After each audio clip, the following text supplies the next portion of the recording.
दोस्तों अस्सलाम वालेकुम, कहिड़ा हाल अथव? उम्मीद कयां पियो सभु ठीक ठाक हूंदा। दोस्तों तव्हांजे इंतज़ार जूं घड़ियूं ख़त्म थी चुकियूं आहिनि ऐं काफ़ी दोस्तनि खे इंतज़ार हुयो दर्दनि जे देस ड्रामे जो। दोस्तों तव्हांजो इंतज़ार जूं घड़ियूं ख़त्म थी चुकियूं आहिनि। दर्दनि जो देस ड्रामो KTN चैनल ते हलणु शुरू थी चुको आहे। दोस्तों 5-5 मिंटनि जा पार्ट हली चुका आहिनि KTN चैनल ते।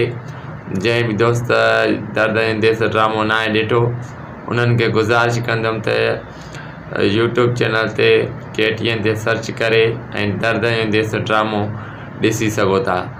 दोस्तों मां तव्हांखे ॿुधाईंदो हलां त हीउ तमामु बहितरीनु ड्रामो आहे जंहिंमें अब्बास गुल, ज़ुल्फ़कार बुर्दी ऐं KTN जा मशहूरु अदाकार शामिल आहिनि। दोस्तों मां तव्हांखे ॿुधाईंदो हलां त हर रोज़ु मां तव्हांखे दर्दनि जे देस जे बाबति वीडियो ठाहींदुसि। दोस्तों वीडियो पसंदि आयो हुजे त असांजे चैनल खे सब्सक्राइब कनि।